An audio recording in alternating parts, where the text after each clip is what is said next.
Hi friends, welcome to Guna recipe. இன்றைக்கி வீடியோவில் என்ன பார்க்க போகிறோன்னா, வீட்டு மிளகாய் தூள் எப்படி அரைக்கலான்றதை பார்க்கலாம் வாங்க.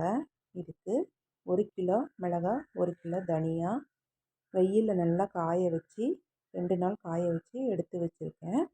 இதுக்கு கூட மேலே அரைக்க வேண்டிய மேல் பொருட்கள்: ஜீரகம் 100 கிராம் எடுத்து வச்சுருக்கேன், மிளகு 100 கிராம் எடுத்து வச்சுருக்கேன், வெந்தயம் 100 கிராம், கடுகு 100 கிராம்,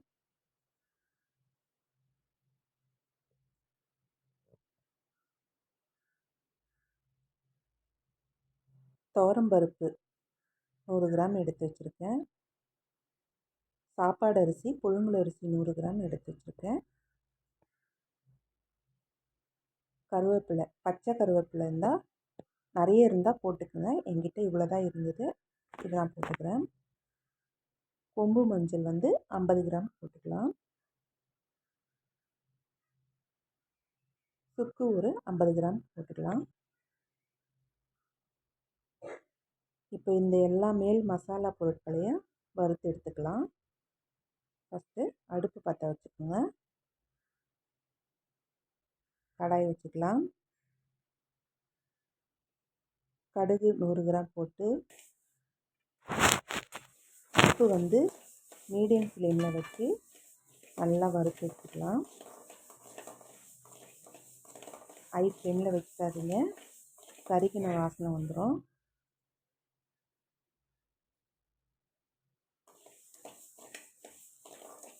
கடுகு லைட்டாக பொரிக்க ஆரம்பிக்கும், அந்த ஸ்டேஜில்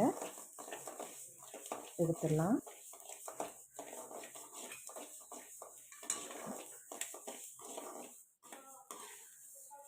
பாருங்கள், கரண்டியில் ஒட்டாமல் நைஸாக இருக்குது பாருங்கள். இப்போது பெரிய தட்டு எடுத்து அதில் கொட்டி ஆற வச்சிடலாம். அடுத்தது மிளகு 100 கிராம் வறுத்துக்கலாம்.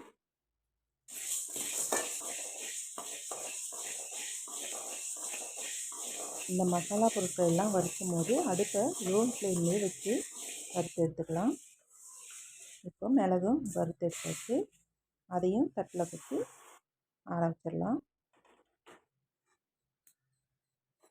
அடுத்தது ஜீரகம் 100 கிராம் அதையும் போட்டுக்கலாம்.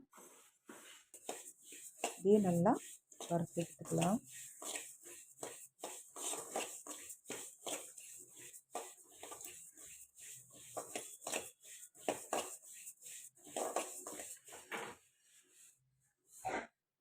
ஜீரகமும் வறுத்தாச்சு, அதையும் தட்டில் போட்டு பரப்பி விட்டுடலாம்.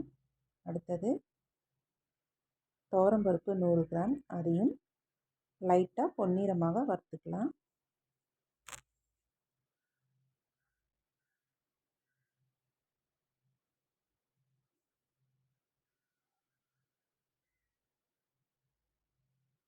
துவரம்பருப்பும் வறுத்து எடுத்தாச்சு, அதையும் ஆற விட்டுக்கலாம். இப்போது வெந்தயம் போட்டுக்கலாம். நல்லா பொன்னிறமாக, இதையும் லைட் பொன்னிறமாக வறுத்துக்கலாம்.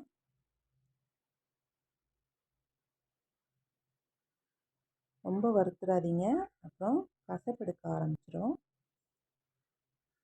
மிளகாத்தூள் கொஞ்சம் டேஸ்ட்டு கம்மியாகிடும். வெந்தயம் வறுத்தாச்சு, அதையும் ஆற வச்சுக்கலாம். இப்போது சாப்பாடு அரிசி புழுங்கல் அரிசி வறுத்து எடுத்துக்கலாம். லோ ஃப்ளேம்லேயே வச்சு நல்லா பொரி அரிசி மாதிரி பொரிக்க விட்டு எடுத்துக்கலாம். லைட் ப்ரௌன் கலரில் ஆனதுக்கப்புறமா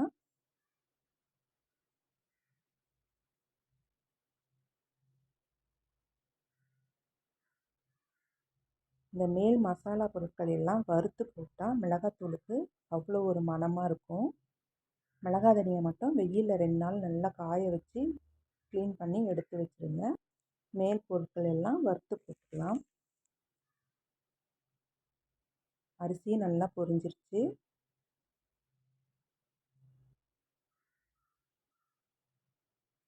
பாருங்கள், கரண்டியில் ஒட்டாமல் நல்லா உதிரி உதிரியாக இருக்குது பாருங்கள். அரிசி கூட தீஞ்சிடக்கூடாது, லைட் ப்ரௌன் கலரில் இருக்கணும். அவ்வளோதான். அடுப்பை ஆஃப் பண்ணிவிட்டு இந்த கருவேப்பிலையை சும்மா அந்த சூடு இருக்கு இல்லையா கடாயில், அந்த சூட்லேயே போட்டு லைட்டாக வறுத்து மசாலாவோட சேர்த்துடலாம்.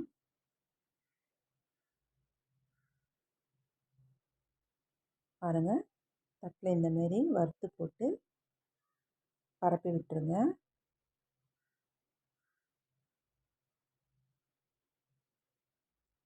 இது கூடவே 50 கிராம் சுக்கு,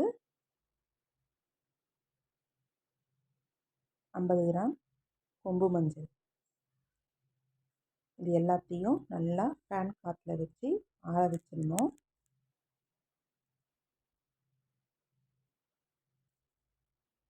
பாருங்கள், ஆற வச்சுட்டு மில்லில் கொடுத்து அரைச்சி எடுத்துட்டு வந்ததுக்கப்புறம் பார்க்கலாம். இந்த வீடியோ உங்களுக்கு பிடிச்சிருந்தா லைக் பண்ணுங்கள், ஷேர் பண்ணுங்கள், கமெண்ட்ஸ் பண்ணுங்கள், ஃப்ரெண்ட்ஸ்க்கெலாம் ஷேர் பண்ணுங்கள், சப்ஸ்கிரைப் பண்ணுங்கள்.